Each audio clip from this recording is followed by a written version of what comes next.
that guy could give a fuck. But like right now, but he's also like all about his like contracts and stuff like that. Like Yeah, that guy's like a he's yeah, business. that guy's like an uber professional. Yeah, he's business. Yeah. But I'm So excited. like, Would you be excited for another movie, another Mission Impossible? dude, honestly, like the last one that came out was fun. Like it was cool. Like the big bad is the guy who played Slade Wilson in season 2 of Titans. Like, dude, this guy's like he's got chops, man. And yeah, so I'm gonna see what's up, dude. What about that Reacher guy for Batman? What's up? What about that Reacher guy for Batman? Dude, Alan Ritchson. Well, Us? first and foremost, if you've never seen Reacher, you're doing yourself a disservice. True that. True that. Here we go.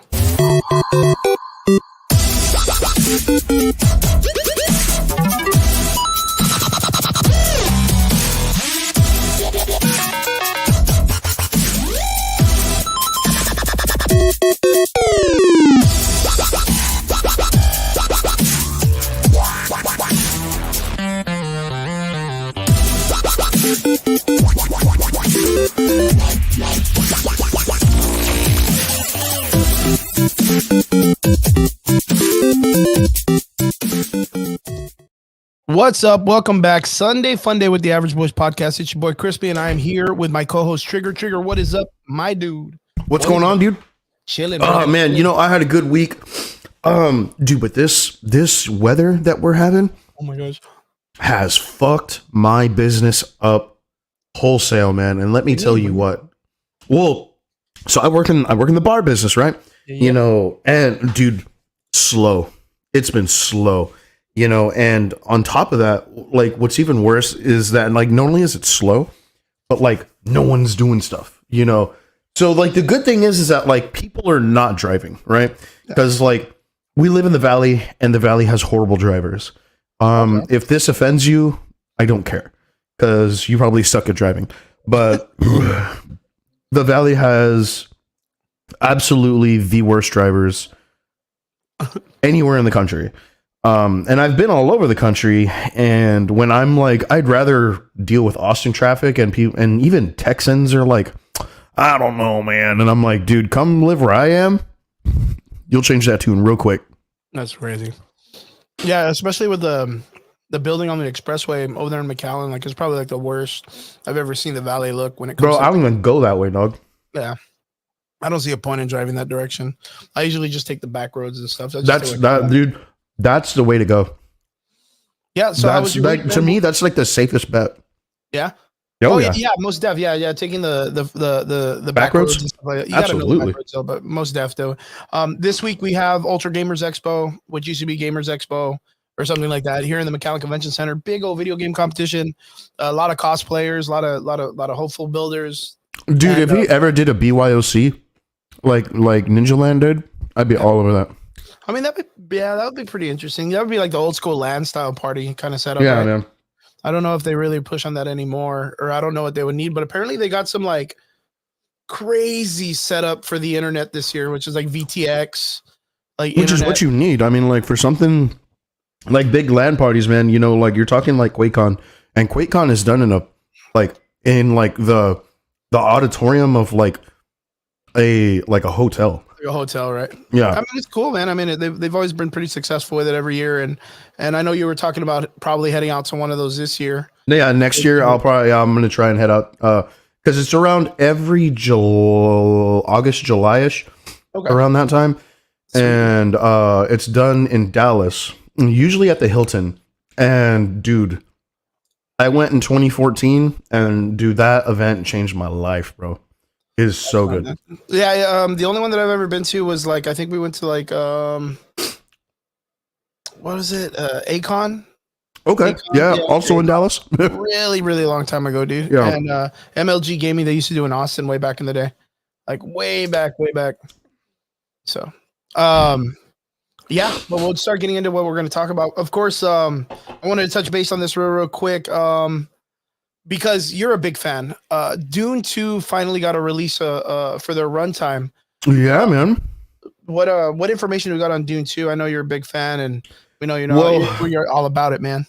So Dune 2 is getting a release time of like nearly 3 hours, right? And so to like put this into like perspective for a lot of people, so think of like the runtime of Endgame, and that's pretty much what you're getting for Dune 2, right? Okay, so And and for me that's perfect, right? Like if you've ever seen the original Dune movie, that movie is almost 3 hours long, and that tells the story of both movies, Yep. like together. That's a whole like movie. Yeah, 'cause it was like the full story, right? Yeah, and that covers the whole book. Like it does, the Dune book in its entirety, right? Denis Villeneuve, he decided to do it in 2 parts. And to me, that's great because like you got a lot more out of the story this time around. A lot more things that like weren't entirely explained in like the 1984 version, are explained a little bit more in like this particular iteration of things, but with every, movie that came from a book, like of course the book is always going to be better. I think so. Dude, honestly, man, I have some high hopes for Dune 2. Dune 1 did not at all, disappoint. And you know what, dude, like I've always been about it, and I'm still going to be about it. Like, Yeah, of course you're a fan, man. I mean, it's something that you kind of been about for a really, really long time. I mean, yeah, like I know like Brian and myself, like we'll sometimes kind of like poke fun or whatever. I enjoyed it more. Brian really just didn't even care to go into it because I think it's just one of those things like to invest into another franchise. Yeah, man, it's just not his jam, and it's just one of those things where like I know it's not his jam, and it's like one of those things where like, hey, man, like that's your thing, dude. Yeah. Like for me, like to like for our listeners, for anyone that knows or has been listening to us for any period of time knows that he is a very unhealthy fan of Taika Waititi, and I have a very, very same feeling with Dune as to his Taika Waititi. Like for what it's worth is it's like, I mean, Dune's good. Visually, I mean, I kind of feel like Dune's a very hard sell if you're not familiar with it. like for someone that's never really even been introduced to it at all, or never knew there was books, or never knew there was a previous movie, maybe it might be hard. You would have to be like more fan of like the sci-fi genre to really be a part of it, right? Yeah, and like that's why like like you really can't be like, oh well, it's like Star Wars, because it's not. And it's not like Star Trek either, so like it has a lot of this and that from both of those mediums, right? Like the Spacing Guild, a singular sun figure who rises to prominence, sort of thing like that.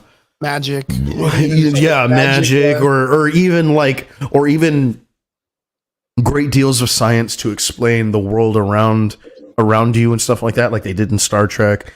Or even like war strategies and stuff like that too, when they're kind of explaining the politics and all that stuff.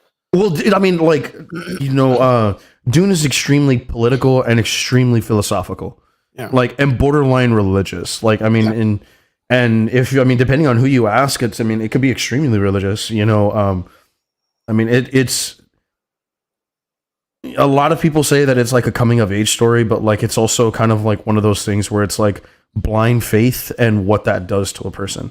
I was gonna say it's like the big boys version of Star Wars, like the adult version. Kinda, yeah. Except like there's no blind faith behind it. Like, this kid like has to like kind of contend with the fact that like he knows he has to make a really, really tough decision, and it's like, if I continue down this path, like this is probably gonna happen. Like 99% sure this is gonna happen if I continue going down this path, or I can stop doing what I'm doing and probably die if I go route B. And yeah, man, it's a lot to contend with, and it's a lot to take in and even understand like what you're like entirely reading. But dude, 3 hours for a movie. And that's because it's man, not the dude, whole like movie, the last 3 hours for anything is a hard sell. It's a hard sell. Like, and that's because like the first movie was like 220, 230. I want to say around that time. Yeah. So for them to add an extra like 30, 40 minutes to it is kind of like, oof, man. Yeah, man. That's nothing to take away from the first one, right? I kind of feel that Dune, the first film, visually stunning, really, really cool. I mean, yeah, it was very winded, and I think there's probably going to be a lot more action in this one. There is the first Dune is a lot more explaining the world around him. The second one is going to be more explaining his and kind of leading up to the actions that he's probably going to have to take, you know, or is setting himself up for. The second movie you're going to see him enact all of those things. Like you're going to see him have to make those decisions and what those consequences of those decisions are going to be. And for you being a fan of the series for so long and knowing what's probably going to be coming up in the second part of the film or the second iteration of the film, what's like something that you can kind of tell us that would be like your selling point for like you're going to have to give it a try because this part that's coming up, like this one part, like for me, but Planet Hulk, World War Hulk would be I didn't come here to hear you whisper. I came to hear you scream. Like that. Oh yeah, whoa, like, yeah, I mean World War Hulk, hell yeah, dude. That's what I'm talking about. Like that one part that that's like, hey, dude, like even in the old for me, you know, and that and on that same story, it's would you have agreed with the Illuminati? Yes, I would have, under the condition that we had a way to bring you back. Yeah. But no. But what I know what you're talking about. You're talking about the X-Men part, right? Where he talks to Charles. And he's like, and he's like, okay, like that's fair. You're in your own hell and shit. Yeah, that was dirty, man. He fucking and the X-Men get dominated like all right now, too, dude. That's the first time you see adamantium get bent. Yeah, straight. Yeah, like he bent adamantium and like chucked him. He beat the shit out of him, gave him like a bunch of brain damage and shit. Yeah, World War Hulk's wild, man. I would love to like. But more onto like what you were asking me. Like what was your what would be my selling point? That I know is coming is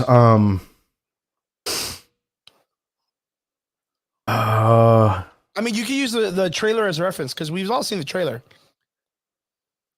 And I kind of am. Okay. It would have to be so. Like they kind of like hint at this particular instance in the trailer. I can't like. I would need to reread the book or reread like that particular scene in the book. But there's a point where Paul and Josh Brolin character, his name is Gurney Halleck. They kind of get into a scuffle, but they don't know that it's that like Gurney doesn't know that it's Paul. He thinks that it's like just somebody, right? And keep in mind, from the time that what had happened to that particular instance had been 2 years.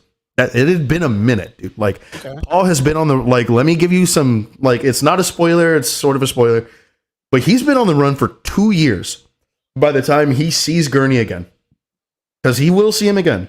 Okay. And it's 2 years that he like from that point, and when he sees him again, Josh Brolin's character.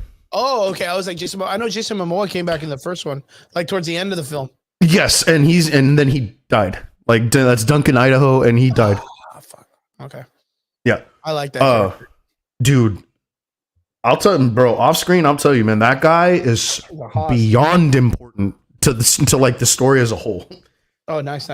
Yeah, yeah. They do a lot of fucked up things to Duncan, Idaho. He's really, really, really, really important.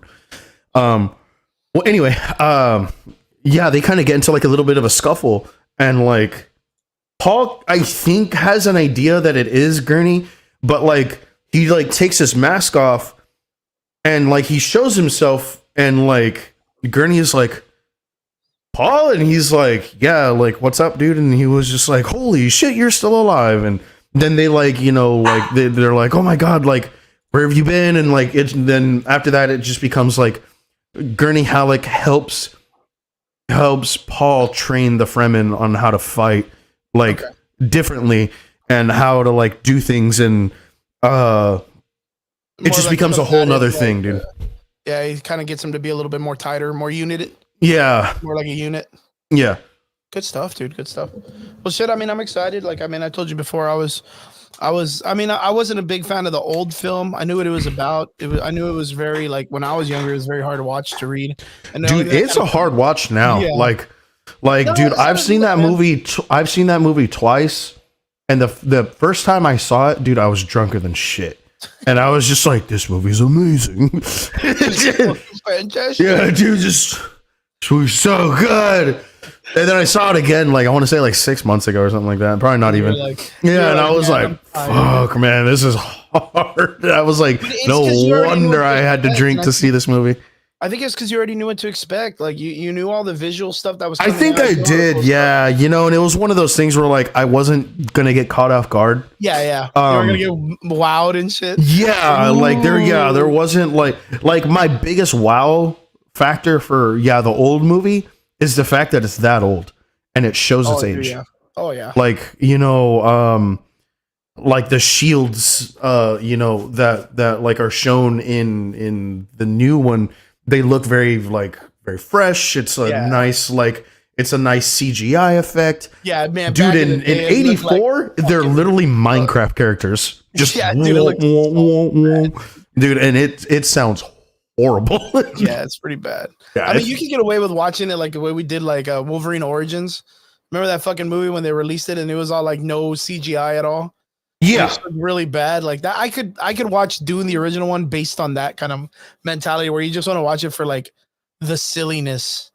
yeah. But that's like, pretty- dude, I'm telling you, like, if you just went into that and just been like, "Hey, man, I'm gonna let you know, dude, you're gonna see Steve from Minecraft a few times." Yeah, a couple times. That's gonna like prepare you for some dumb shit, and like you're gonna be like, "Oh, haha, there he is," you know. But past that, you know, it's funny. Yeah. Well, guys, just so you know, Dune 2 is going to be coming out. When's the date? When's the month for Dune 2? Do you know when it's going to come out? Let's see. Release date for Dune 2. Let me check real quick. Oh, Dune 2. March 1st, 2024. That's not too far off. Yeah, guys, make sure because it's going to be, I think it's going to be full of action, man. I think the first movie was one of those things that they knew that they put a lot of really winded scripts and all the politics. And they're like, you know what? Let's give these guys some badassness and some fight scenes and stuff. So I can't really wait. It's going to be good. It's going to be good. Triggs, have you heard that they are making a new Indiana Jones game? How are you big on the Indiana Jones look, man? Dude, I didn't think that that's a video game that I would think that I would be okay with. But like, cause like, dude, I mean, we have like what, like 50 years, like ish of, you know, Between us like and the Indiana Jones and stuff like that. It's like the other Star Wars, man. Yeah, man. You know, I mean, I don't know if Indiana Jones is quite 70s old, but like, I mean, it's old as in fuck. the 80s. Yeah. Close to the 80s. But either way, man, like, dude, that's crazy. And then on top of that, like, Troy Baker is voicing Indiana Jones. And so, guys, I mean, this is a guy who voiced Joel, you know, in The Last of Us, you know, and he's a fantastic voice actor, and he's a very, very popular voice actor in the anime world. So, like, I mean, dude, he's about it. He's been about it, you know, and it looks solid, man. I mean, with what I saw some of the gameplay, dude, and it looked good, dude. I mean, for the dynamics of video games nowadays, it's literally just like what battle royales, a couple of like story driven stuff, but we don't got no more like Uncharted, Just Cause, like Tomb Raider. Like we don't get a lot of those kind of like fun like adventure style. So I think, you know, I'm actually gonna like look through like my Steam library real quick just to check, right? Yeah, just to see like what I've like as of late, I've kind of been hitting like the Monster Hunter series again, right? Oh yeah, dude. I love the Monster Hunter series. Which one are you playing? Right now, I'm playing Rise. Okay. That's the Asian inspired one, right? Yeah. Nice, dude. I have it. Dude, the only thing that I don't like, and like this is kind of like what fucks me up, and it's the dumbest nitpick ever. And I know it's a nitpick, right? So everything I'm about to say, this is like I'm prefacing on the fact that this is a nitpick, and I know it's dumb. is the fact that the eating system, the system that you use to eat with, like is candy essentially. It's like that's what you're like a eating little dessert. you're literally eating little dongo balls. Yeah. And so like that's what you're eating. But like in like World and all the other ones, it's huge feasts that you have, and they're super cool. And yeah, dude, I was just like, man, what the fuck, bro? Like candy for real? Like that's like my selling point here. And yeah, I was just a little disappointed with it. Yeah, the Monster Hunter series has always been like kind of like, I don't know. It's up and down for me. There's times where I do feel it. It's very much like Dynasty Warrior. Like there's just like moments in time that you're like, you know what? I feel like just like a button mashing game, or I feel like a strategy style like hunting game. Kind of just puts you in the mood. I've always been a big fan of the armors, being a cosplayer, like the art of it. Like I love that kind of stuff. So yeah, Monster Hunter Rise is a really great game. But it's really, really crazy. Like the dynamic of video games recently has always been like this very competitive, open world, free to play, kind of concept. And it's getting very redundant, man. Like I play a lot of Fortnite with my friends and Alex and even Brian, dude. I'll jump in with Brian and play some Fortnite.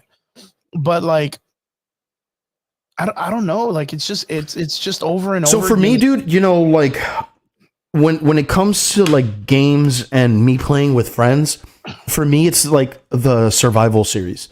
Like any game that has like Rust big survival aspects. Well, like The Forest, right? So like okay. All right. So like if I were to put one in perspective, it's The Forest, right? Another game, dude, that sucked me in, bro. Got me by the short and curlies like quick was Scum. And so Scum is a super basic concept. Like you're a prisoner, you're put on an island, survive, right? But this guy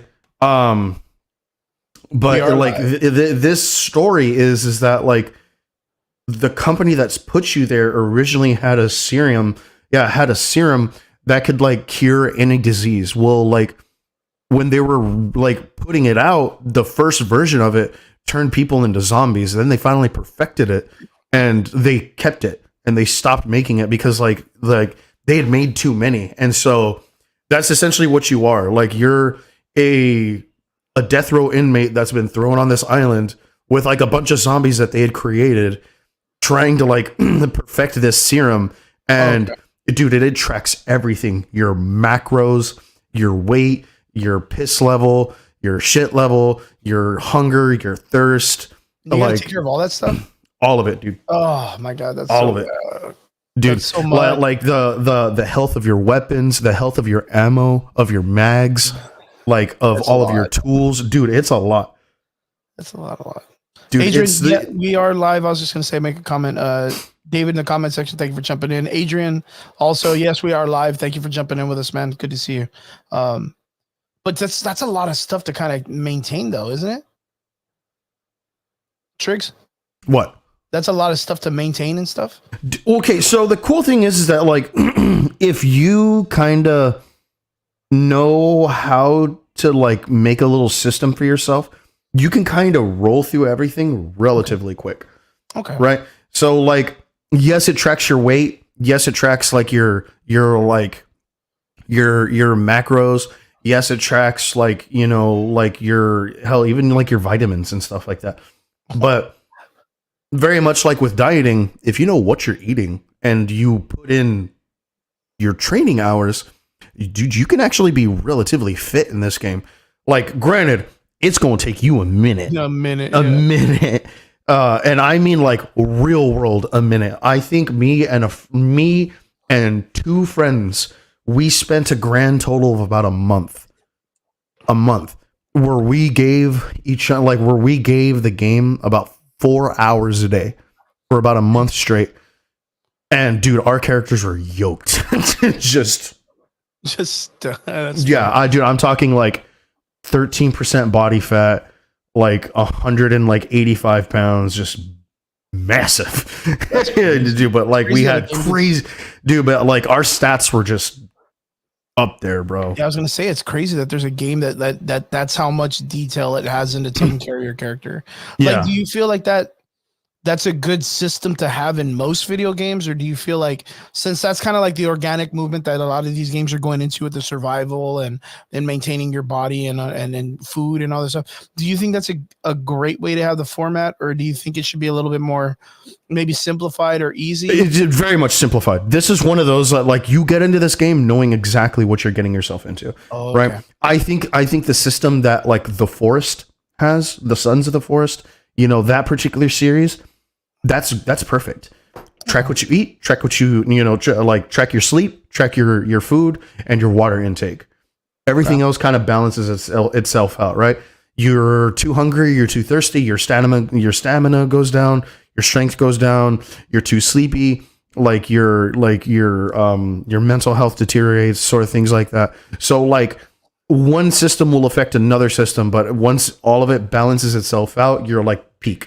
You know what I mean? It's a lot easier to track 3 or 4 systems than like 30 systems. Okay. Well, I want to say what's up to everybody that's out there watching us. Thank you guys for tuning in. Welcome to us on this Sunday show. We're just catching up, doing our show. Real chill, real easy, nothing too crazy today. This week's been kind of slow, hasn't it? Yeah, man, it really has been, dude. Like, it just, I'm not going to say with nerd culture, because like a lot kind of has been happening, you know, like new Spider-Man stuff, new X-Men stuff been coming out. We had some more Deadpool leaks as well, you know, some nice like little set photos. Mm-hmm. So that was pretty cool. Supposedly the speaking of Deadpool, the trailer or a teaser trailer is going to be coming out Super Bowl. So I mean, like, yeah, dude, like this is it's going to be a good month, man. Yeah, it's going to be good. I feel like it's going to pick up in a couple of days. Yeah.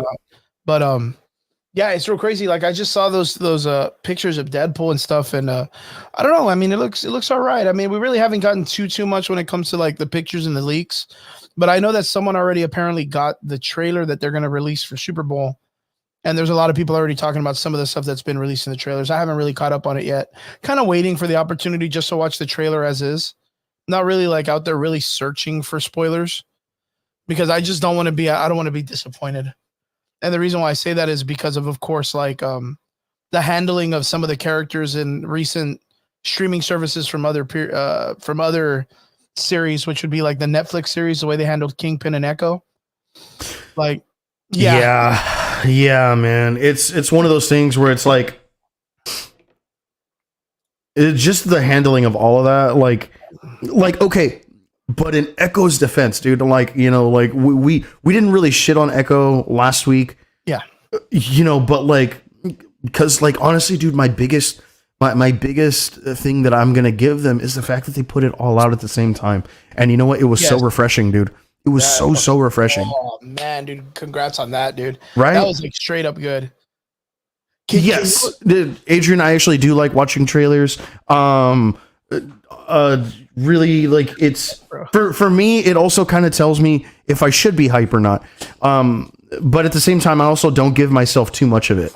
You know, like even, you know, perfect example, you know, with Echo, like I had a particular, you know, mindset for Echo, but like when it came, I was kind of just like, really?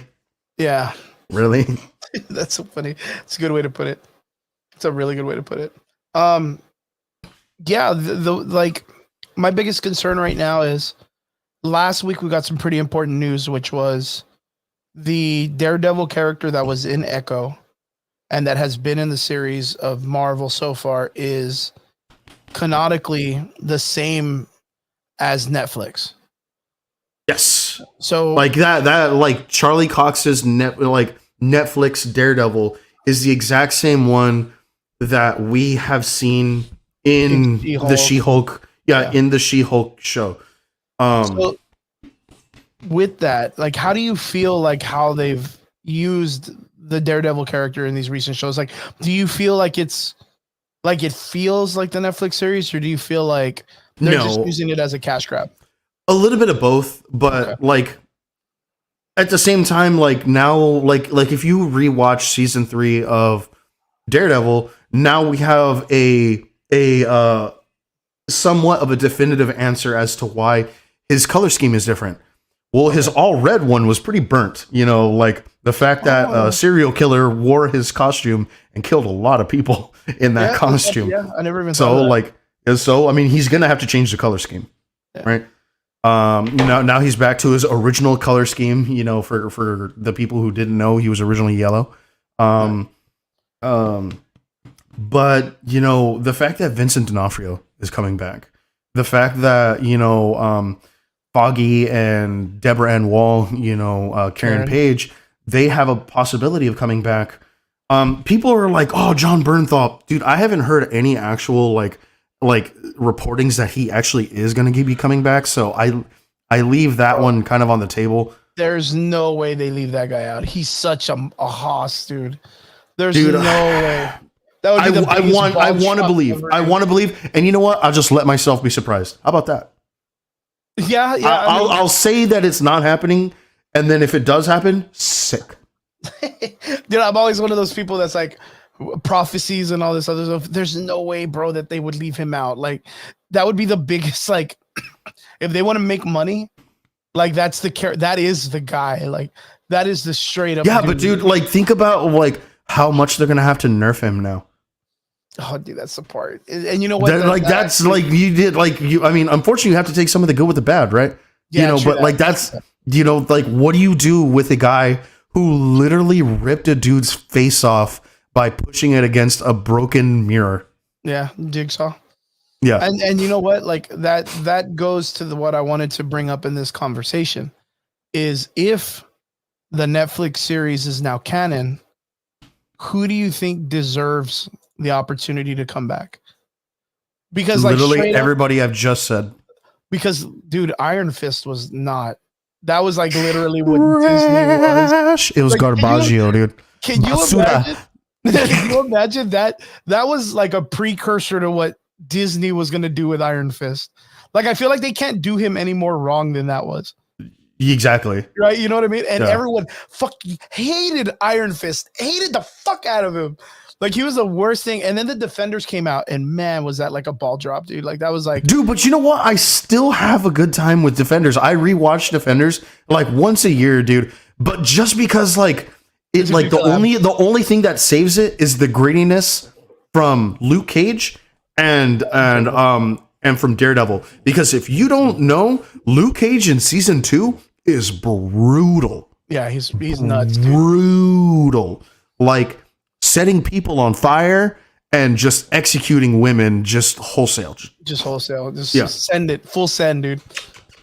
So through the Netflix series and now that it's canonized in the MCU, there's been some back talk as to why they did it. Apparently, like the initial shows for the Daredevil film that was coming out was not liked. And the production team just came together and was like, look, we got the money to restart. Let's just go with the Netflix series. Like that's already set in stone and people love it. All we got to do is follow that same format. So like out of all of that cast, who do you think would be a big hit in the MCU and who do you think they'll screw up the most? Dude, honestly, dude, they're going to screw up Jessica Jones. Like I'll tell you this right now. Like she is so fucked. But ironically, the person to bring back is Iron Fist. Okay. Let me tell you why, dude.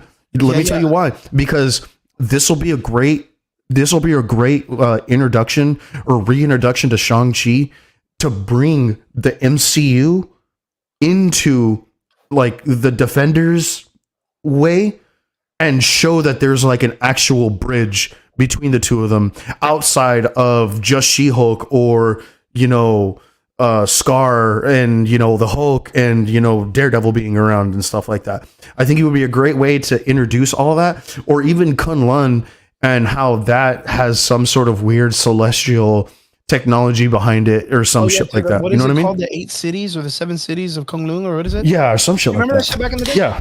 Yeah, but that's what I mean, dude. Shang-Chi. Like, why not use Shang-Chi and the 10 rings to, you know, and bring that in to Kunlun with Danny Rand and, you know, the Iron Fist character. And can you imagine, like, how long has it been since Shang-Chi? And there's A been few like years, dude. Yeah, it's been a long time, dude. And there's been like no effort to put him in an after credit scene or like collab with another character or some kind of iteration where like they're trying to introduce him with other people. Like they just like left him alone.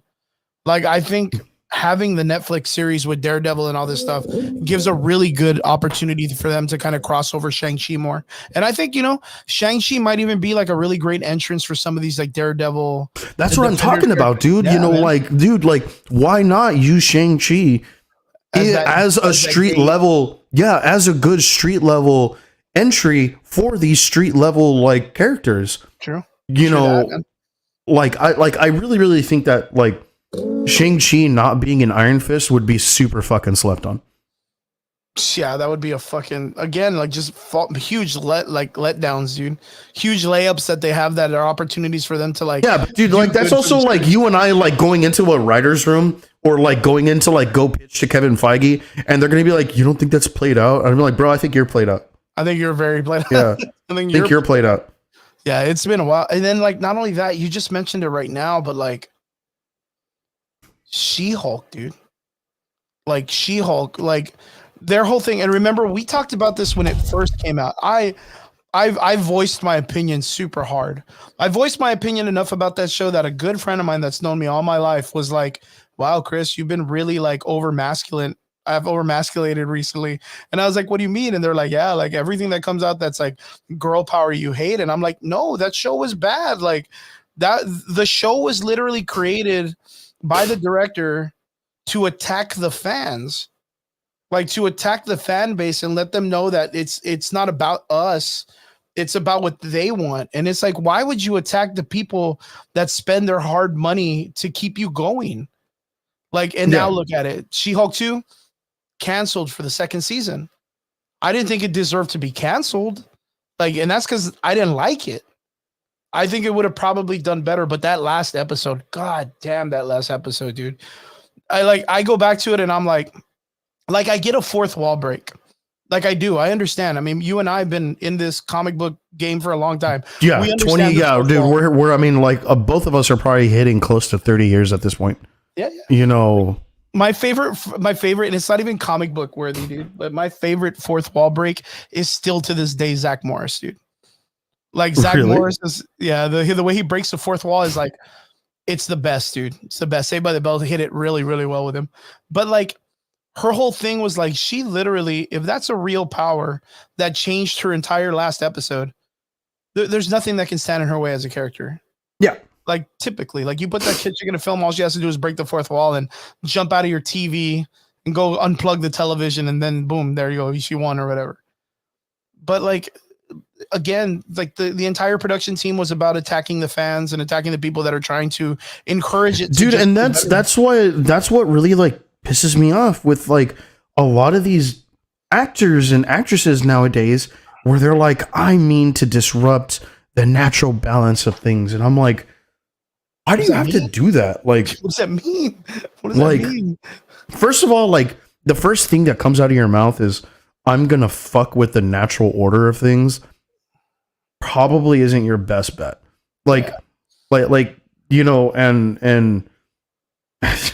And I hate to sound super masculine, I guess, right now. Right. Is like Rachel Ziegler, dude. She's catching the exact same amount of shit that Brie Larson did for doing the exact same thing that Brie Larson did. And because she's playing Snow White and she's just like, well, fuck the original story. And I'm like, if I'm not mistaken, like that character is based off of like Danish folklore. Yeah, so and it does not end well for that in that story for her. Yeah. BT Dubs. But like it's based on an actual culture of a race of people. So for them to go off and race swap a character that's based off of actual culture, like I don't think that works very well. And like a lot of people don't agree with it or whatever. And I everybody has their opinion, but my opinion does not stop the production. Like they still end up going through with it and stuff like that. But if the company, let me ask, and this is just out in the open, I'm just, throwing needles into a wall or whatever to see which one sticks. if the company was so grateful about being more open to diversity and equality and stuff like that, why did they CG and change all the people that are little people? If that's an entire disability in a race also. Yeah. Like they changed all the little people, the people that are supposed to be the dwarves, to just regular people of diverse colors. Peter Dinklage is in it, you know, and you know, and like, dude, I don't know, like that to me is just like a whole bunch of bullshit. But like at the same time, I'm kind of like, dude, like, for what, bro? Like, for what? I thought you were going to use the word malarkey. I mean, baloney, dude. Malarkey. Just, yeah, man. It's just dumb, dude. Like, all of that is just super fucking unnecessary. And you know what? Attacking your fan base like that in that manner, dude, is just, it's unnecessary, man. You know, and it's like me coming onto here and saying like, I'm gonna push a fucking LGBT community, like, you know, some sort of crazy right wing, you know, like agenda because like I mean to disrupt the natural order of our podcast. Yeah. Like, why the fuck would I do that, dude? Really like, yeah, like that's I don't need to do that. So then let me ask you this then, just in general, what do you think of Disney as a whole? Disney as a whole is, dude, in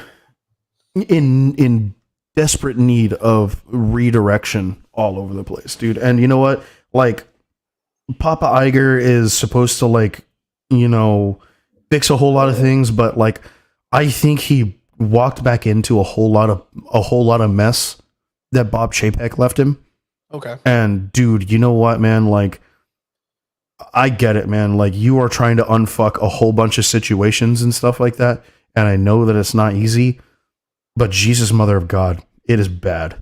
Like, no rough, decision that has been made has been good lately. No decision. Outside of giving fucking Indiana Jones a video game. That's a good point. Yeah, that's a good point. Like even recently, dude, look at all the Star Wars projects that keep getting canceled. Yeah, that's what I was reshuffled. Yeah, reshuffled and stuff. So what did they do? They came out and said that Mando and Grogu are going to get a film season 4. Yeah, well, they're going to get a trilogy. They're going to get a movie trilogy. But yeah, but that's a Jon Favreau led movie trilogy. Yeah. Sick, right? Yeah. Pedro Pascal has already said that, like, when that movie comes out, that's it. That's done. Yeah, that chapter's going to be done. Yeah, like the Din Djarin and Grogu story is done, but they're giving us a season 4. So does that mean like we're going to get a season 4 in between the movies, before the movies? I kind of feel like it's going to be like during. Like we're gonna get a season 4 in between, if not the lead up into the films. Yeah, it's gonna have to be, dude. Yeah, it's gonna have to be. Yeah, and the thing is like, what do you do? Like, what story are they gonna try and tell that wasn't? But that's the thing, dude. There's no story that really they like. I'm not gonna say can tell, but that's the beauty of it. Jon Favreau has an open chapter to tell his own story, whatever he wants to tell. Because, dude, Dave Filoni and Jon Favreau have been doing that with the entire Mandalorian Ahsoka series anyway. And you know what? For the most part, they haven't really missed too much. You know, Ahsoka was weak, but it wasn't bad. Season 3 of Mando wasn't awesome, but it wasn't terrible either. You know, the only bad one, dude, and like let's you know, shout out to B Rizzle, dude, you know, calling a spade a spade, you know, calling a spade is, dude, Book of Boba Fett was trash, dude. Yeah, that was rough. That was a rough watch. Yeah, I mean, that's basically Mandalorian season 2B. Yeah, but that's because they had already given all that riz and clout to the Mando. Like, that's what they should have done with Boba. You know what I mean? Because they never established Boba Fett. But that's what I'm saying, dude. Like Book of Boba Fett is just Mandalorian season 2B. It's just Dollar General Mandalorian. No, dude, 2B. That's all it was. It's you know, 2 to the second. I don't know, two squared or something like that. 2B. Really fucking squared. Yeah. But yeah, like I think Ahsoka was it was kind of like it was weak, but it wasn't bad. Yeah. Yeah, it was mid. But the thing is like I heard someone say it in another podcast where someone said, well, it's just the next season of Rebels, and it's hard to produce a live action series from an animated series. Like in this one, you could just see that Ahsoka's just worn out, man. Child soldier, driven through hell.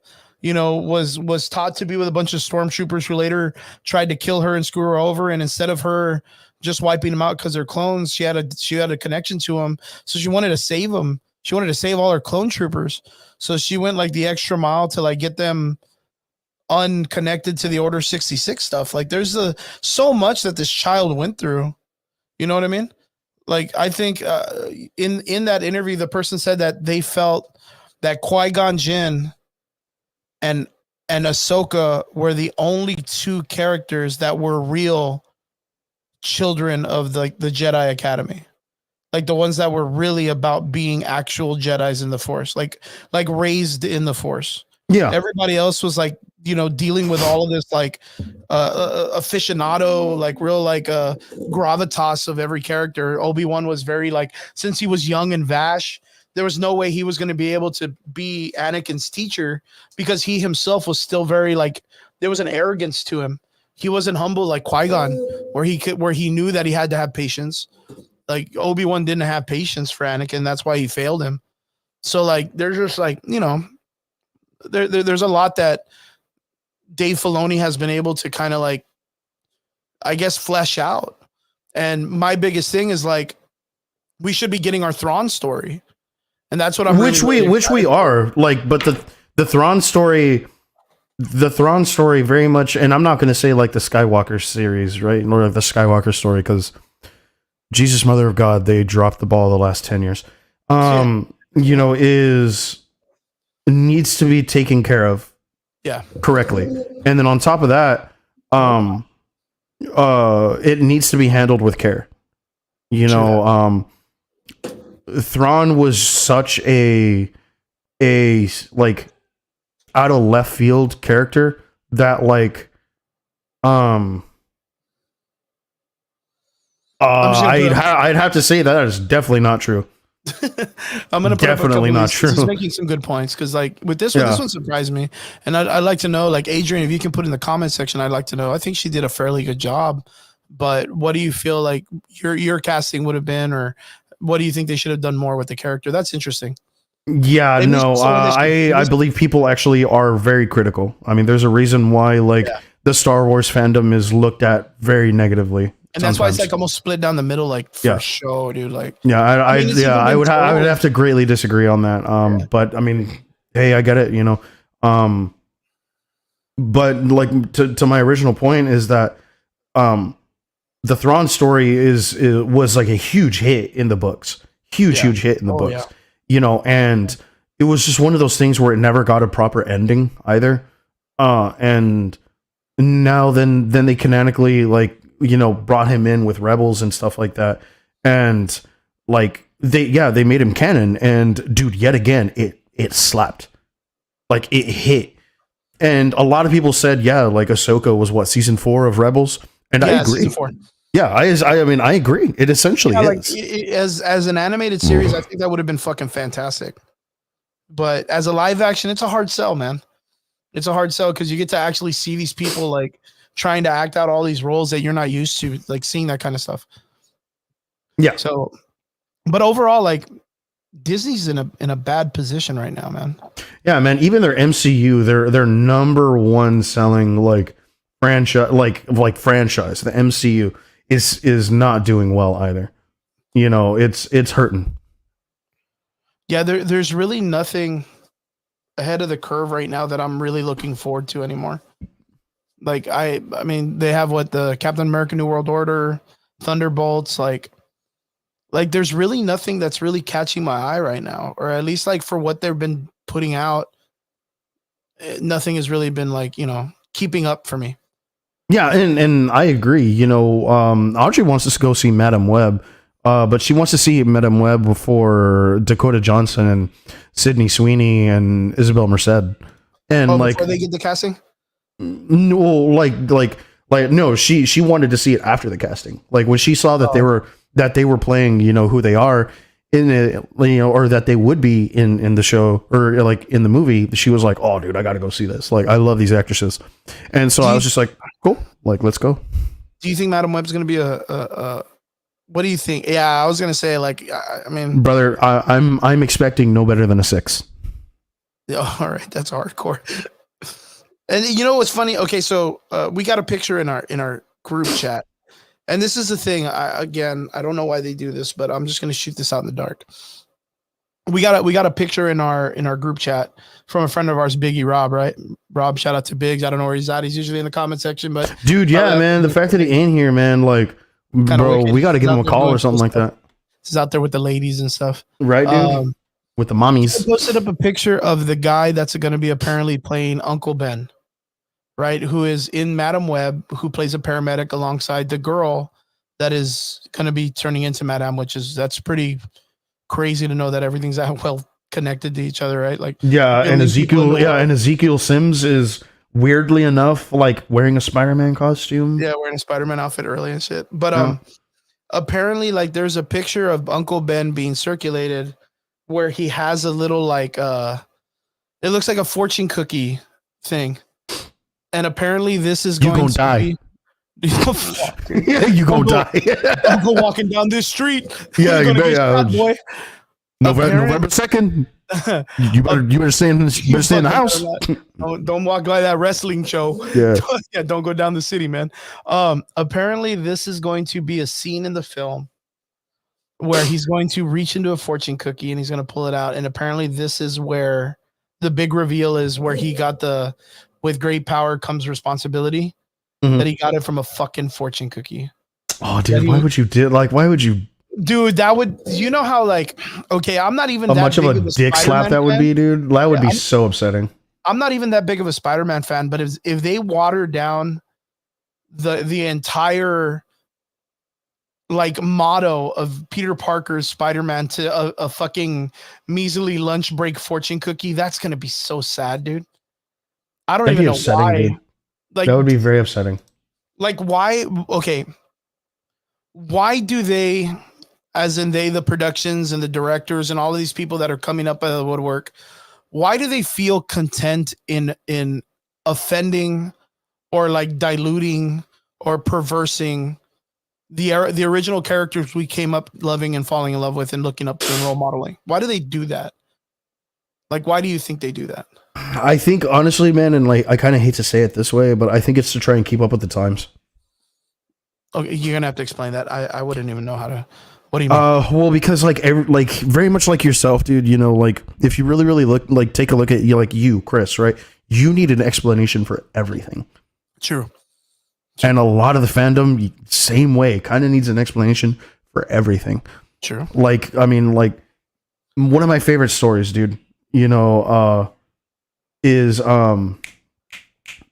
Secret Wars, dude. We got explanation after explanation on everything in that comic, and so it left very, very little to be like, well, why did this happen this way? Well, why did this happen this way? Why did this happen this way? Close ended and stuff. Yeah, like they really like tied the bow on everything, and I think that's kind of like ultimately what it is it's like sometimes you have to tie that bow super well. And I think in like the perversing of a lot of things or giving the backstory to certain things that we didn't need being told to us is given to us. You know what I mean?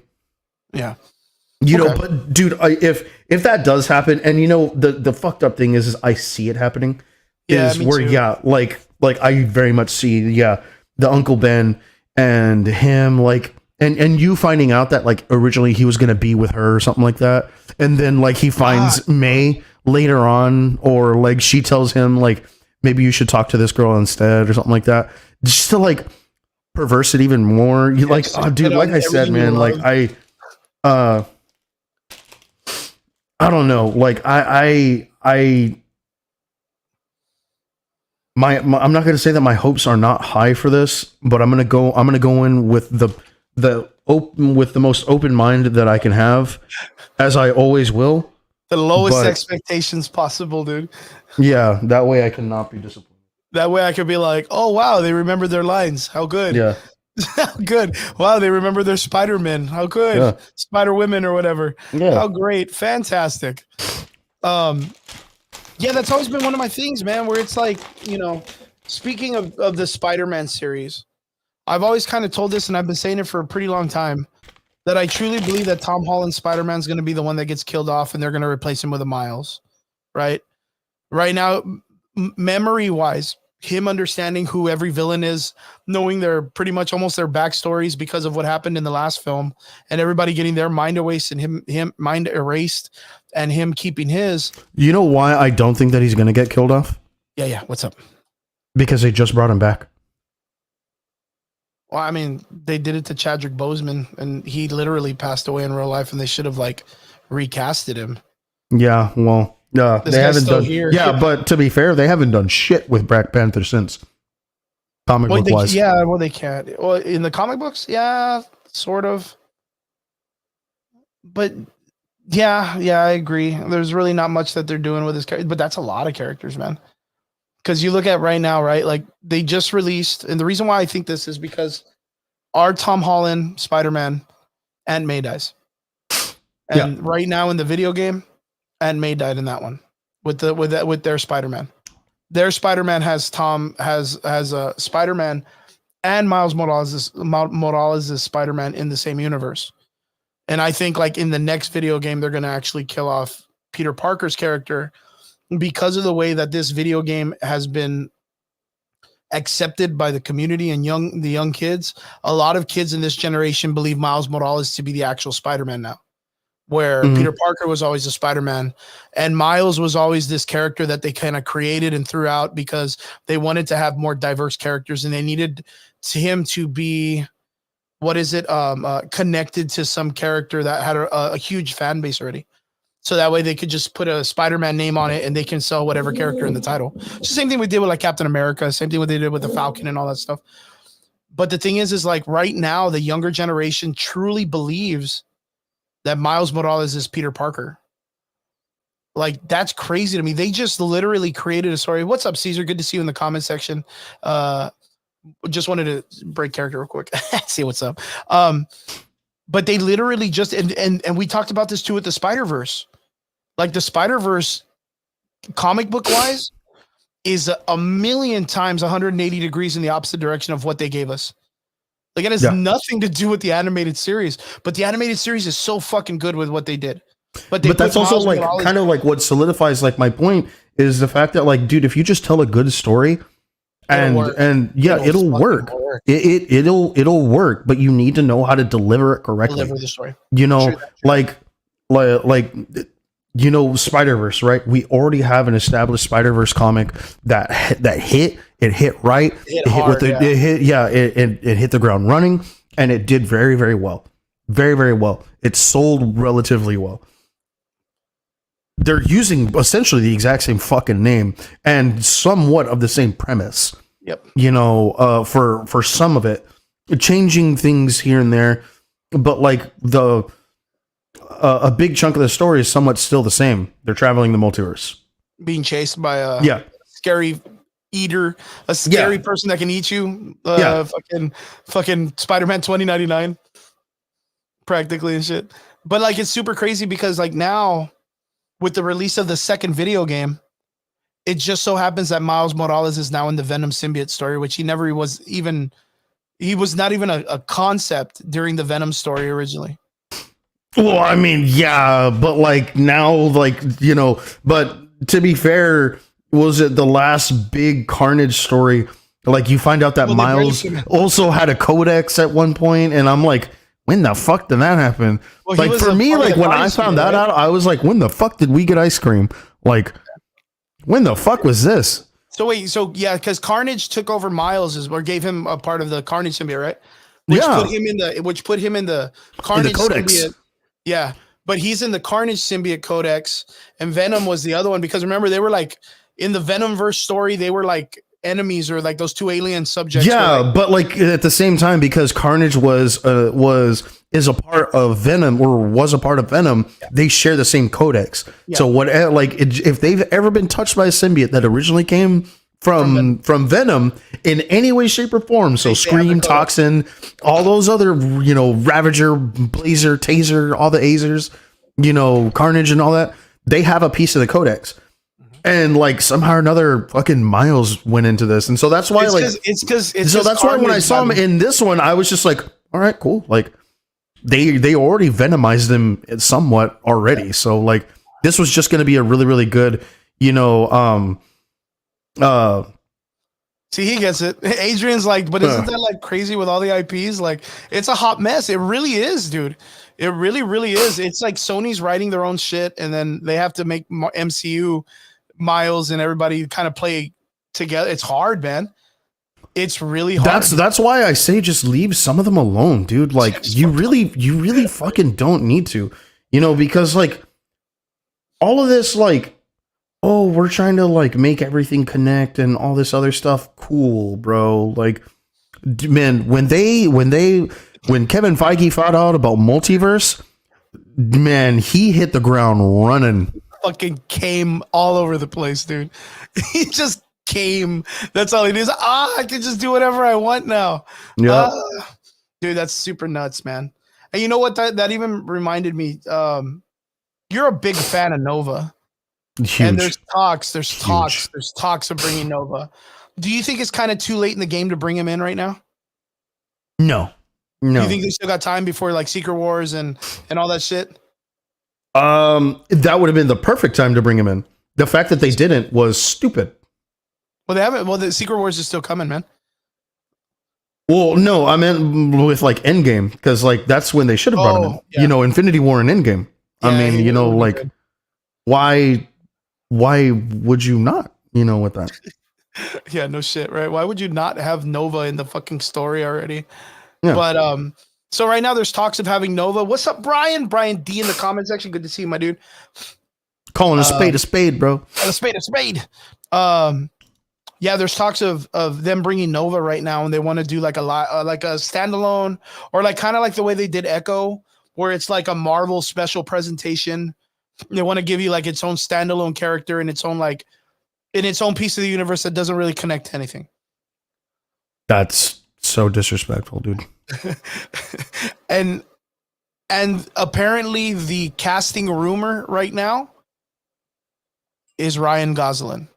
Even though I'm going to reiterate this, Ryan Gosling himself said he wasn't for sure if Nova was the name that he was going for right now, but he would love to do Ghost Rider.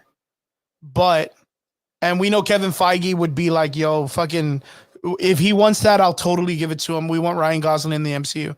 But there's a lot of talks as him being Nova, which, good for you, though. Looks like it might be Richard Rider. So give us a breakdown. What do you think of like Richard Rider, Ryan Gosling first playing Richard Rider, and him coming into the MCU at this time of the game? I think Richard Rider's Nova could possibly save the cosmic landscape aspect of all of this, because they fucked it up in Secret Invasion. Guardians of the Galaxy's actual ending, the very, very last thing, looked real mid. Yeah.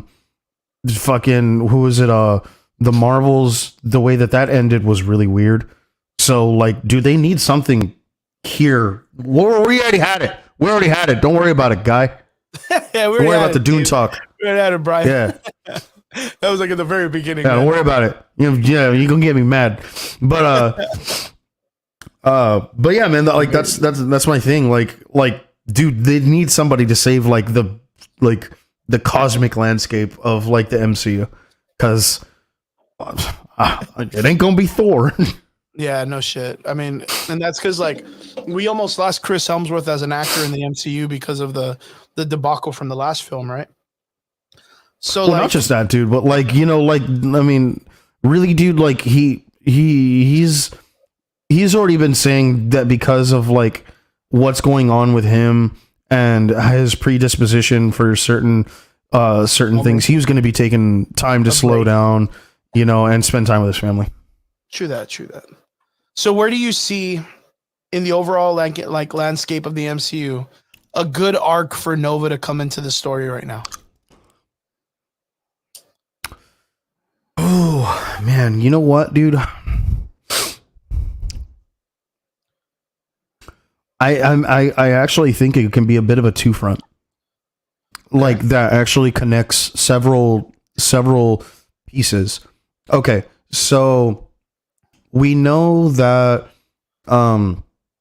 Miss Marvel's bangles came from space, right?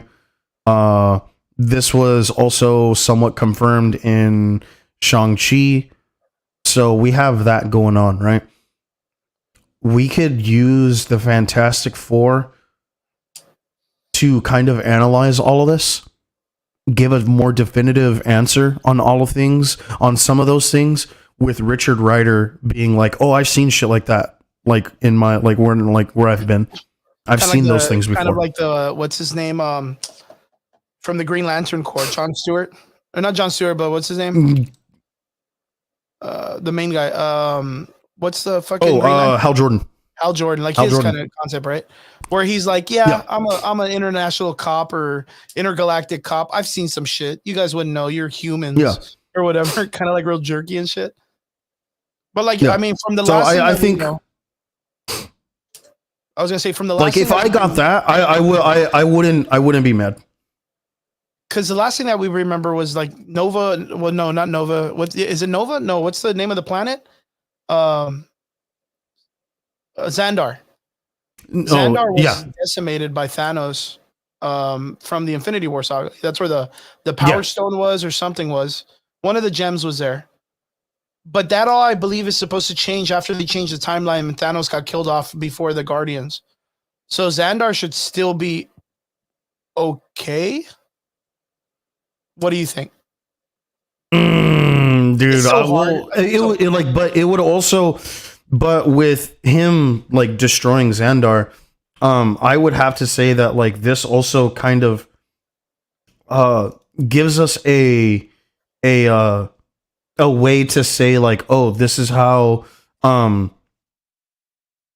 that collective was like destroyed, or you know, like how everyone else like was killed and stuff like that. And now we can like say like, oh, this is why Richard Rider is like the last Nova, like a rebuild or something. Like he wants. Well, not a rebuild, but he's a Nova Prime. Okay, that'll be interesting. Yeah, because when I heard about that, I was like, okay, I've heard Ryan Gosling. His name's been dropped like a million times in the last like 2 years for Marvel. So like but like to have Ryan Gosling play Nova wouldn't be as bad. I don't think it'd be as bad. I would prefer him to be Richard Rider Nova rather than like the Beyonder. I wouldn't really want Ryan Gosling as a Beyonder. Dude, honestly, I kind of don't want like anyone being a Beyonder. I want the voice of somebody being a Beyonder. So no reveal kind of thing? No, kind of like a like if I were to get a Beyonder, I don't want it as the 1984 like Beyonder of a man. I want the Beyonders from Secret Wars in 2015. I think I get you. And then the one thing that I wanted to ask you is, you and I are pretty big fans of this guy. We both follow him pretty well. His name's Comics Explained. Rob Jefferson. Shout out to Comics Explained. Rob Jefferson. If you guys need any info on comic books, get out there and watch Comic Biggie. Comic Biggie. That's funny. Recently he dropped a video, and I was trying to see if I could find it real quick, but I don't know if he put it in his shorts or what. But it was I don't know how to explain it. Like he was coming out and saying like, "Hey Marvel, I have an idea for you. This is my take on how you can introduce the Fantastic Four, or was it like doing a reboot, or what was it? It's the way to introduce the Fantastic Four into the MCU. Okay, and you saw this one, right? Yeah. So, what do you think on his take? Like, can you give me just a basic breakdown on what you remember on how he says that the Fantastic Four should be brought in? I unfortunately don't, man. You know, like, and it was kind of like one of those like the only reason that I say that is because like there's a lot of times that I have a feeling I was probably driving when I saw it, and I remember one of them being that like you need to bring them in like correctly, and I was just like, yeah, like obviously, and he was like, but like you need to do it with like XYZ story, and I'm like, you want to go that big already? Like he was almost hinting at like a Galactus like annihilation right wave off the story, beginning, and I right? was just like, I was like, what? Why? Like usually it's what they give you like a good like Doom versus Fantastic Four or like Mole Man, like something very The Incredibles, right? Remember the movie The Mhm. Incredibles? Like Yeah. very much like that, where they give him like a cool like low street level villain, kind of give him that opportunity to mold. And I think in that possibility, like Doctor Doom's already casually there. You know, he's kind of like the way the first movie was. I still think the Fox Fantastic Four movie was a really great introduction during that time in comic book history. But Mhm. but it was still very silly because it was that time where like they were still kind of doing like the clunky clown version of superhero movies. They were all over the top, kind of Spider-Man doing his little emo dance and shit. Like it was very Yeah. much in that world, right? But nowadays, I think with the seriousness of the way the MCU is and stuff like that, I think the Fantastic Four would be a great build, but not for a Galactus. I think right now, I'm so tired of world-ending events. Like I'm so fucking tired of like, oh, here we go. The Earth is going to be destroyed in 4 days. Someone else needs to. One of the other four superheroes needs to save the world again. I'm just so Yeah, where tired. everything is an Avengers level event, even though like it's Daredevil taking care of it, you know? Yeah, dude, I'm so fucking tired of it, dude. I'm so tired of it. I'm so tired of it. But yeah, like I know the Fantastic Four is like a very strong team, and scientifically they do have the capabilities of taking care of some really earth-shattering events. But yeah, if I'm not mistaken, Rob Jefferson was saying like they were already there. They were there when Ultron was being developed. They were Yeah. there. Yeah. Like, Okay. Yes. And I was just like, you're going to tell me that Reed Richards in no way, shape, or form made any kind of an appearance? yeah, Because that's not at all what he does ever in anything that he fucking, in any time that he's like, play like been in a story where he's like, hey, by the way, you're going to fuck this up. Stop doing it. and then he even explained that like Doctor Doom was part of Project Pegasus because Yeah. he was like just crazy shit. And I was like, dude, this is very far fetched. I mean, like, how many times have we seen in the MCU that they introduce a character and they have to be like, or it's like a what is it, Spider-Man 2 with Mysterio, where like Yeah. the whole entire fucking team at MIT that didn't get financed for their shit was like the villain, and they were there the whole time. And I was like, dude, like, come on, man, you could have introduced this way like so much better, but shoehorning him into like the first Avengers Yeah. movie. And literally the like Spider-Man 2 is just because of Barf. That's his motivation. Because he called it Barf. Yeah. And He it's called it like, Barf. oh man, that's so dumb. It's like, so can you imagine them doing that to the Fantastic Four and Doctor Doom? That would be fucking shit, dude. Yeah, dude. That would be fucking hard, but I see them trying it. I always thought the idea of bringing Doom into what was it, Black Panther 2?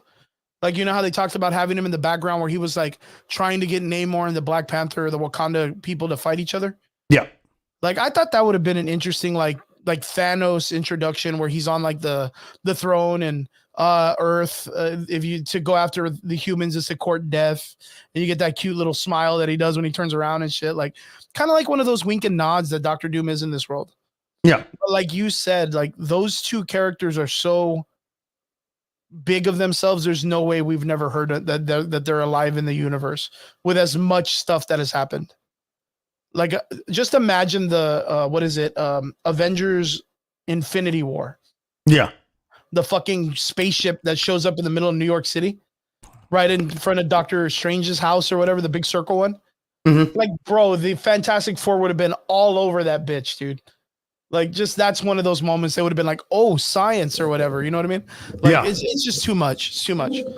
I personally think, and I think I said this the last time on one of our chats, that I'm for them bringing the Fantastic Four from the Fox universe, like bringing them in the life raft. Like I'm for it for Secret Wars. I think they did fantastic. I think the Doom of that story is really great, and I think he still sits as a good Doom for this universe. Breaking news, dude. There's no effing way that I'm seeing this correctly. Right now? Yeah. What is it? Okay. So, for anyone who's ever watched The Bear, right? The guy who plays Richie, Eben Moss Backrack, he's like the tall, lanky, like white guy, right? He's the one who always calls Jeremy Allen White's cousin, character cousin. The guy with the curly hair? Yeah. That's the one that was in Iron Claw, right? Yeah. Jeremy Allen White was in Iron Claw. Oh, okay. Other one then. But his his friend who happens to call himself cousin, right? He happened to be John Barenthal's like best friend, right? Okay. In The Bear. He's being like, someone asked if he's playing the Thing in fantastic form, and he said, I can't confirm it and I can't deny, I think. Yeah, I think I had seen that his name was up for grabs for the Thing. Which what the fuck? Dude? I think he's a good actor. Don't get me wrong. I think he's amazing. Yo, I don't see him as the Thing, but hey, awesome, dude. I don't know if this is real, but I'll fucking show you this right fucking now. And again, this is just breaking that he's kind of like in talks, right? Yo, if you go type in this guy's name and you just type in his stuff to kind of look what happens. Fantastic Four 2025. Yeah. And he was also in The Punisher. Yeah. But so far this but they also say Vanessa Kirby and John Krasinski and shit like that. So like what the fuck do they know? Look, Adam Driver's name is still there. Yeah. So right now it looks like, and you know what? Pedro Pascal's name is still up for grabs in this. You know that, right? We'll see, dude. Honestly, we'll honestly, like I said, dude, we'll see. Because because he actually just dropped out of a project over scheduling issues. Yeah. And that's because I heard it was the Fantastic Four. Yep. Yeah, so, and I really wasn't that big on him being Reed Richards in the first place. Not to be rude, but I don't think I'm about it. Well, no, he had dropped out of another project after being said that like he had been in talks for Reed Richards. Yeah. Fuck a duck, man. Fuck a duck. So like a lot of people are like, dude, this is kind of like those quiet confirmations of like him being like Reed Richards. So like if you had the opportunity to introduce your Fantastic Four into the MCU, how would you come along with it? How would I come along with it? Oh man. Yeah, Pedro was being talked for Mr. Fantastic. Yeah. Well, I mean, I would have to say that they've kind of been around, but during the events of, let's say, like, you know, like Infinity War, right? They were already out in space, right? Doing their space thing when they got their powers. And okay. Then it happened during the whole like invasion and stuff like that. Like that's how they get their powers, through like them being invaded and like the solar flare and stuff like that. So they get their powers that way, and as soon as they come back, boom, they get blipped, right? So they're gone for 5 years. They come back. Now that they're back, they've been doing their own street level thing, kind of building themselves up. So they kind of have been there, but they haven't been there. Like you need to work the blip in there like correctly. You should work the blip in there correctly. And and it's just one of those things where like, because if you don't, like you're gonna write yourself into a fucking ugly corner that you can't get yourself out of. Yep. Or people are gonna be like, that's stupid. That's me. That'll be me in the background being like, this is dumb. Yeah. Okay. Well, yeah, man. I see. I mean, because the thing is like the blip is so important. Yeah. But like for me, it's one of those things like, I don't know if you feel it, but every time they introduce like one of these fucking crazy OP characters, like it doesn't make sense because you ask where the fuck were they during the Thanos thing? Yeah. Right. So it's like, okay, cool. Like the Eternals, like, man, do you remember when they dropped the Eternals? Like that was like the best and only question that made sense. Well, where were these dudes during the Thanos thing? And they're like, oh, well, They literally had to put a whole ass, like, they had to write that shit in the script so people wouldn't ask that question anymore, and people still didn't care for it. Yeah, but at the same time, I love their answer. That's y'all's Which problem. is like, we're not. Yeah, no, That's your problem. That's your problem as humans. Yeah, right? But they're supposed to do something because he's a deviant, isn't he? well, he has a deviant gene, but no, he's an eternal. He's an eternal. Yeah, He's an eternal that has a deviant gene. The Icarus is one of those dudes I like. He'll give him the heat, dude. Oh yeah, dude. He'd give him all the smoke. Yeah, I'll give him all the smoke as much as he could. Yeah. But like, yeah, it goes into that. So like, if you introduce the Fantastic Four before the blip, before like Infinity War and all that shit, like, people are going to be pissed that they didn't do anything to help out. Like, why would you not have the smartest man in the world, like, help out during a situation like that? Like, it would be nuts. But that's why I feel like my take on it, like, just shoehorn it in as the Fantastic Four from the Fox universe. You know, it would be cool to see fucking that dude Chickless and the fucking Jessica Alba and that fucking dude and Chris Evans, fucking Captain America, come back as like all the Fantastic Four members from a long time ago. Dude, that would be pretty. I think that would be pretty dope. And then not only that, man, and like I said, dude, it's like you have to handle that one with care. Like, you really, really need to handle it with care, because like it's really one of those things where it's kind of like, bro, like, first and foremost, they're the first family of Marvel, right? Yes. You know, and so don't fuck this up. Don't fuck this up. Please. And people outside of the X-Men have been clamoring for the Fantastic Four. Forever. Do not fuck this up. But let me ask you, like, since it is Secret Wars, and you know how important, I know how important Secret War is to you. Do you bring in Valeria? No. And no, the son? Absolutely not. How can you not? How can you have Secret Wars without him? Easily. If you're going to do Secret Wars from 2015, nope. You don't bring him nor the kid. You don't bring none of them. No. You bring in Doom, obviously, but not Valeria or Nathaniel. Nathaniel Richards. What would you do instead? I mean, do you know how I would give that to another to another character. Do you know how rad it would be to see Nathaniel sitting in Galactus's hand, dude? Yeah, do you know how awesome it would be to see Nathaniel make Galactus as Herald? I'm probably never going to see that either. But yeah, we're probably never know. Yeah, but that's the whole like Hyperion and Thor thing that I keep telling you we're never going to see, dude. We're never going to see that, even though it's like the most important thing in comic book history, practically.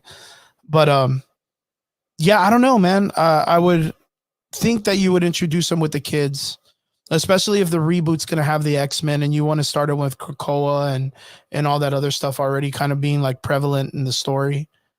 Because I mean, the Krakoa story and the X-Men story it's pretty fucking wild, dude. If you think about it, like to see that in a live action rendition, the X-Men story, I think it's a little too much for live action. Mm-hmm. Like the whole like House of X and Fall of X and all this. I think it's way too much. Like I think, but I mean, like even like House of M, dude. Like that was crazy. That was a story that like you want to see be made into a movie. It would be fucking hard, dude. Exactly. It'd be super fucking hard. Like I would understand, dude. I would understand like what was that Westview shit that she did, and then like this time it's like a whole state, like the state of Texas. All right, good luck. Let's make it work. Yeah. But you're talking about the whole fucking world, dude. Actually, no. The entire fucking cosmos, multiverse. Yeah, I don't know why I said Nathaniel. I apologize. And it's Franklin. Nathaniel's his dad. The father, yeah, Jesus Christ. Like, I don't. Thank you for the for the correction. Like, how though, dude? Like, how would you do a whole world where like the X-Men, Spider-Man, the Avengers, everything has changed. Charles Xavier's fucking missing for no reason. Doctor Strange, but that's also the problem, dude. Like you can't. Like there's too much. There's too much. And you know, like, it's one of those things where it's kind of like you have to understand that, like, in comic books, it's a lot different because these big splash panels and just huge 2-page panels that like happen and stuff like that, where you can tell, like a grandiose thing in a single page. It's that can't be done through that particular medium, and the way that we intake, information over a TV show or a movie is way different. Like some of those are much slower of a burn. And then on top of that, another thing is that, well, I mean, think of Secret Wars itself anyway. That was like a 3-year buildup. So by the time we got there, we kind of knew what was happening anyway. Yeah. And so like when we got the rest of that story, it was just one of those where it was like, fuck, dude, like, did we really just get all that? Like, I mean, it was crazy, man. I'm glad I got what I got when it came to Secret Wars. And yeah, the 2015. Yeah. But when it comes to like the whatchamacallit, when it comes to the movie, I have to manage my expectations, because if I don't, I'm gonna be let down. It's gonna happen. Yeah, because there's so much craziness in the Secret Wars 2015. I mean, fuck, even in the old school one, there's some crazy shit that happens. Yeah, like so. But it's so interesting to see like how Marvel has come along from doing like, Captain America and Iron Man and Thor, Dark World, like where it started from there to what we have now. Comparing it to like, I'll go back several years to what we got in Infinity War and Endgame. Yeah. Like cinematically, they were able to pull off such an astonishing fucking series of films. And the last two was like 64 actors coming together to do like this just huge fight scene. And then the way they broke it into like 3 different teams, and then all of them having their own independent story against the same villain. Like it was pretty good and it was well handled. Like them doing something like Secret Wars in 2015, I don't think it's very far-fetched.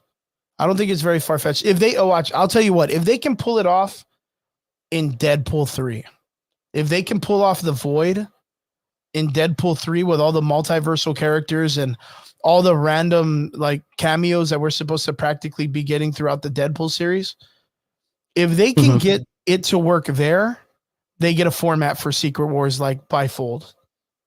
Like they get it. I think it works out really, really easy. Like, what do you think? Because I mean, dude, we've heard the rumors about Deadpool 3, and it sounds wild, bro. Like wild with what they're gonna be pulling off. So like if you were to like, let's say, and I'm just gonna shoot this in the dark. The Fox universe, we had one set of team that played the Fantastic Four. We had 2 sets of teams that played the X-Men, and we had one guy play fucking Wolverine through and through, right? Like just straight up. And you even had Cable. Was like you had the Bishop, the Days of Future Past. Fuck it, but that's 3 X-Men teams. That's like X Factor, X Force, isn't it? Yeah, or some shit like that. Yeah, something like that's super crazy. X-Men 1, which was the first 3 movies. Then you had X-Men First Class, and then you had the fucking Days of Future Past team. Yeah. That's pretty fucking crazy.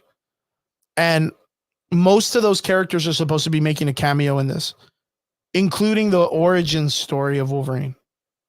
Again, which, like, yeah, that's the fact that we're getting a second origin for him. Okay, like, yeah, I mean, but you get it, right? Like, that would be technically Fox's version of Infinity War and Endgame, yeah, of them pulling together. But I think it's gonna be less. I think it's gonna be like maybe 30 actors, which is still a lot. But most of those actors right now, what are they doing? Not shit. They're just like, fuck yeah, bring us back. Like, we'll work. So if you were to approach them and say, hey, you know what? We have an idea. We're going to bring you all into a world and bring in all of these things that you guys did like fucking 15, 20 years ago.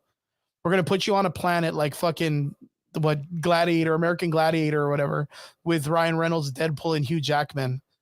And you're going to play your original characters like surviving in this wilderness. And you're going to meet Reed Richards, who's making a spaceship to get off this planet. And then it's going to take you into the next version of the MCU's Infinity War movie. Would you be down? And I only need like 6 of you. of the 35. Dude, you can and they had the Phoenix. Like they didn't have a Thanos. You and the fucking Phoenix, man. Bro, but they did. They did. That Jean Grey had the Phoenix. Yeah, I know. And I know remember she in had the Secret Phoenix. Wars, what happens? Jean Grey doesn't survive. Cyclops does. And he brings the Phoenix. Right? But you know what you do? You change the Black Order out for Apocalypse, dude. For the Apocalypse movie with what's his face? And then you have Apocalypse in the Secret War movie. Like the way he was in the fucking comics. As a general under Doom. I mean, it's there, dude. I mean, it sounds, dude, it's like Dollar General version of Secret Wars because you're bringing in all these old fucking weird like Fox universe actors or whatever. Yeah, but you're also asking them to like reprise and hold those roles for another 6 years. They're not doing shit right now, and those characters never got. Yeah, but they may not want to though. Man. Oh yeah, that's good. They would be up to them, right? Yeah. See, David gets it. He's like Dollar General version. Yeah, dude, the Fox universe was like the Dollar General version of the MCU. Like straight up, dude, straight up. People want money. That's absolutely correct. That's absolutely correct. Some of these people, they're just not working. And dude, not only that, like, check it. Do you remember how Sir Ian McKellen acted after he found out Patrick Stewart was going to come out in fucking Doctor Strange 2? Yeah. You remember he was like, bitch, where was my phone call? Like, I'll come back. I'll reprise he loves that role, dude. Like, he loves that role. And I love that, man. He's so cool, like, to play Magneto and have that much heart for it. For him to do such, like, OG fucking Lord of the Rings and all this other stuff, such beautiful masterpieces. And for him to be like, Magneto, bitches. Like, I was Magneto. Like, to be super hyped about that role. Like, I love this guy for that role. For me, like, it's the fact that, like, you know, oh man, you know, like, I get like where you're going, right? And like, I know that like you want to make the story conducive and you want to do all these things, but like your biggest, the biggest problem is that like, I mean, even though Adrian said people want money, yeah, but they can survive off of residuals. Do they really want to go reprise those roles and then hold them again for another 5-6 years? Not everyone does, you know, and you know, on top of that, dude, fucking Ian McKellen and Patrick Stewart are fucking 80. Those motherfuckers they're are pushing old. like they're pushing it real close. Yeah, dude, these dudes are hitting big numbers. Yeah, so you like know, 6 years, that's a lot, dude. Yeah, so like you're talking about big fucking commitments from people who just okay, some people want money. Yeah, like okay, some people. So, yeah, who like one may not want like that work anymore, you know, or you know, like might have a fucking I don't know Dateline like or movie like in the pipeline that's holding them over or some shit. You know what's really I don't crazy, know. though? My thing is that like the fact that it's all predicated upon coming back to a role. Yeah, that a lot of them have never said that like, okay, where's my phone call? Yeah. But it's super crazy. Like, don't you feel like that's kind of like an interesting trend right now in Hollywood where a lot of these characters are like, yo, I would love to go, not per se just the X-Men or the Fox universe, but a lot of people are like, I would love to replace my role that I did back 20 years ago to see where that character would be right now. Yeah, dude. Like, I think that's cool. I like it when actors do that kind of stuff, right? But like you said, like there's no way into telling if any of these actors even want to come back to do these roles. You know, Chris Evans is practically still running it. You know what I mean? And he was just the Fantastic Fours. I think, in my opinion, and I think they've already been said they were coming back. The Cyclops guy said he would come back, but he was doing fucking Taco Bell commercials. You know, Holly Berry was coming back, but she just did like a piece of shit MMA woman thing that no one really cared to watch movie. Yeah, that was bad, and she pissed off a lot of people with that movie. A lot of people, man. Rebecca Romaine Stamos, well, not Stamos, Rebecca Romaine. She would like to come back. The dude McAvoy, right? James McAvoy. Yeah, but James McAvoy, like you know, he could, yeah, like he can pick up the phone and get a fucking role. Yeah, and then I mean, so there's like all of this opportunity for a lot of these people to come back. Like you could bring back. I mean, Reed Richards, right? But you can bring back Charles Xavier and give him the what is it? House of X or whatever Maker helmet, and make him the version of the Maker of Reed Richards in the other Life Raft, and have it to be like some of the Fantastic Four, the Andrew Garfield or whatever, the Spider-Man or whatever in the one Life Raft, and then a bunch of like evil or pushed over the edge characters in the other one. Mhm. I don't know. Maybe I'm trying to like reach, I guess. But I know, and that's also like a kind of like another thing, dude. Like it's cool to reach and stuff like that, but when you start grasping at straws, man, it just becomes like, I'm not gonna say not fun, but just like, yeah, it's just out there. It's just wishful thinking, right? yeah. I personally really will vouch for this, but I think the guy who played Doom in the Fantastic Four movies, the original ones, I think he could still run it. And I think that version of Doom would be a fun Doom for us to get in the MCU. Like, honestly, like, yeah, like if anyone's ever seen him in Nip Tuck, yeah, he's Jesus so good. fuck, dude, that guy is so good. But like, he had that really silliness Doctor Doom version. Dude, he was already kind of in Marvel. Well, he was. What was he in the Runaways? Oh, he was the father, right? Yeah, he's the alien father. Well, now nobody watched the Runaways. That shit ain't even on Disney, man. So maybe we're safe. Maybe it's not the Inhumans or whatever. It's not the Inhumans. But like, you know what I'm talking about? He was a good Doctor Doom back in the day. He played like that real silly, like, ha, I'll see you next time. And then he'd run out the door and trip or whatever. Like, he was that kind of Doctor Doom, but he was like, he fucking went hand to hand with the Silver Surfer really good.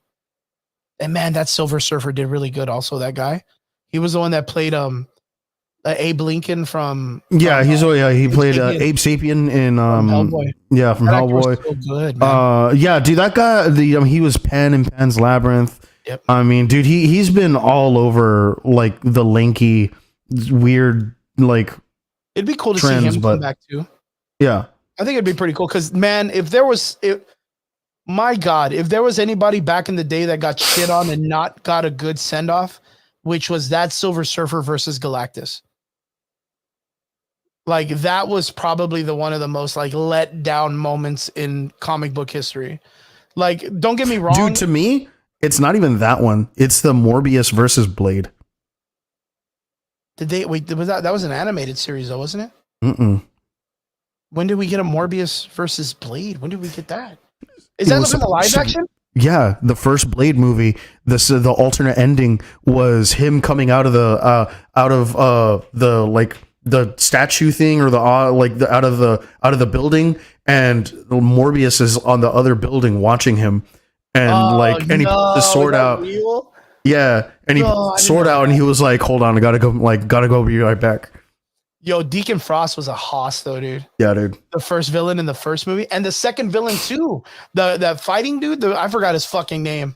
What a tease, bro. Yeah, fucking, dude. that's funny. It was a tease. Yeah, straight up. But like, the cool thing about the Silver Surfer versus the Galactus series at the end of that movie is it looked like Alex Ross drew it. When he's like kind of like shallowing in and then he explodes, it looked like an Alex Ross painting, dude. It was just so good. But yeah, the current state of the MCU is very like lackluster, to say the most, and there's a lot of nervousness to it. And I think you're right. The Fantastic Four, being the first family, needs to be very respected and taken care of. So I hope that when it does come to, I hope it's cared for, because the Fantastic Four is a very, very good thing. What's up, Chrissy? Good to see you in the comment section. Just letting you know, because I know you read the book. I appreciate you so much for Dune 2. Dune 2 got its runtime. Apparently, it's going to be 2 hours and 38 minutes. Yeah. 2 hours and 38. So it's going to be almost like a 3-hour movie. So just letting you know, March 1st. But yeah, let us know in the comment section how you guys think the Fantastic Four should be introduced into the MCU, or if you think it's too late for them to even be introduced in the story this much. And let us know what your iteration of Secret Wars should be, because I really want to hear it. Triggs, what do we got coming up this week for you, man? This week, as a matter of fact, on Tuesday is actually going to be my 3-year anniversary of marriage with my wife, Audrey. So her and I, we're going to go out to eat. We're going to, have fun that day. Kind of, that's don't talk to me sort of day. Um, I will be busy. Yeah. So I've still, for anyone who's out there, my wife has formally asked all of my amazing listeners to look for a particular book that she is looking for. It is by Sarah J. Maas, and it is called Of House and Flame and Shadow. Oh, wow. And if you happen to see it at any of the Walmarts, because they are notorious for releasing things early, please let us know, or let myself know, and I'll let her know, and she'll go over there and let me know where you find it. So you guys are looking for it. Yeah, no, dude, she's about it, dude. And quick question, I don't know if you're about this, Audrey, I would assume was or is. How have you guys been watching Percy Jackson? Dude, it's so good. It's super good. Dude, it's so super good. It's really fucking good. I haven't really fucking fuck Walmart. It's funny. But yeah, straight up, David knows. But dude, Percy Jackson, I don't want to get into it because I know we're already past time. Yeah, man. We'll save that for next week. For another one. Yeah, we'll save that for next week. Get to the end of it before we discuss it, but it is so good. It is so good. All the three kids are doing a fantastic job. And for some reason, I didn't think Edge was gonna work, and he worked as Ares. The wrestler. Not only did he work, he fucking stole the show, dude. He fucking stole the show, dude. Man. Dude, when I saw him, I was like, okay, dude. Okay, you got me. It really is, guys. It really is. And that makes me super happy that you guys in the comment section know what's up. Percy Jackson fans. I think I talked to Brian about this, and Brian really was never into the books or the story. So he's kind of like about it. But Brian said this, his own words. And this is Brian. Brian's a man of his word. If we all come together and we all think it's good, he'll give it a chance. He will give it a chance if we tell him it's worth it. But yeah, I'm having a great time with Percy Jackson. The cast is great. The story's good. Yeah. And I mean, the kid from, the Adam Project. I mean, dude, like that guy is, dude, he has a great future ahead of me. I was going to say, he's got a bright future in the Yeah, dude, he's got a great future ahead of him. So straight up, guys, super excited for Percy Jackson. Can't wait for everything else that's coming out. Like, just so good. Even that dude from that fucking, that musical. What was that musical? He just came out as Hermes, Edmonton or something like that. What was that one show that was going on? It was like a musical a while back. He was like a musical Hispanic. There you go. I'll tell you right now. Hamilton. Okay. Yeah, he was from Hamilton, which is a really popular. Lin-Manuel Miranda. Yeah. He's Hermes. He's Hermes. I'm tracking. I was about to be like, dude, he made Hamilton. The cast is pretty good. You know what I was really impressed by? The second to the last episode with the fucking the puzzle maker. The one that makes Hephaestus, yeah, dude. Yeah. That was so cool, that chair. And the way the kid sold that, I was like, dude, that's heartbreaking, man. That is heartbreaking when he's sitting in the chair and he's giving like his speech, and the girl's like, she doesn't really know if she wants to go through with it or whatever. And he's kind of like, I don't know, man. That was deep. Dude, I love how he's like, after you're done though, you come back and you get me out of this. Fuck that. It's such a good show. Yeah. We're practically doing a review right now. Yeah, dude. Like I said, guys, next week we're going to talk about Percy Jackson. We're going to tell you this right now. You're going to hear it first here on Average Boys Podcast. We're definitely going to talk about Percy Jackson and how much of a sleeper hit it has been. Yeah, and it's been real, like, not a lot of people are talking about it. So if you do get a chance, check it out, guys. Super, super awesome. Also, right now on Netflix, Daredevil series is back up on the top of the charts, and I wonder fucking why. Yeah, I wonder why, because people want to see good shit. Yeah. The Kingdom came out, which is this really cool. Is that the one with Orlando Bloom? No. This isn't. It's a Japanese. Oh, okay, never mind. Yeah, because everything is the Kingdom nowadays. Yeah, but yeah, you're talking about the dude. There's like 4 Kingdom. Yeah, like. There is a series called Kingdom, and the third one just came out. Go back and watch 1, 2, and 3. They're really good. If you're into period pieces or Dynasty Warriors, the video game, this is going to be the one that you're going to be like, dude, I love this show. Go check it out. Highly recommended. Go check it out. Bloodhounds. Also, if you haven't seen it, super worth it. And oh, dude, Bloodhounds is so good, dude. Yeah. So good. And also the series for High and Low. If you get a chance, go check it out. You guys won't be disappointed. It's really, really good. I want to say thank you to everybody for tuning in with us. I know Sundays can get a little bit weird, but I love Sundays with you guys. I appreciate every one of you guys for coming in, tuning in with us and hanging out and dropping comments and being with us on Sunday. We appreciate every one of you. To all our extraordinary listeners, we appreciate every one of you. Triggs, I hope you have a badass week with work and all that good stuff, man. And good For sure, my guy. Guys, have a good time at your guys' wedding anniversary Tuesday. Tell Audrey I say happy anniversary early, and I hope you guys have a great fucking day. You guys be safe, stay warm, don't get any sicknesses, and be good. Get out there, drink some water, and do it, boys and girls. We love you. And we'll see you guys again here next Sunday on the Average Boys Podcast. Don't forget to follow us, like, share, subscribe, do all that cool stuff across the board. YouTube, Facebook, fucking Nintendo Switch, wherever you find us, we'll be there. We appreciate every one of you, and we'll see you guys again here next Sunday. Laters.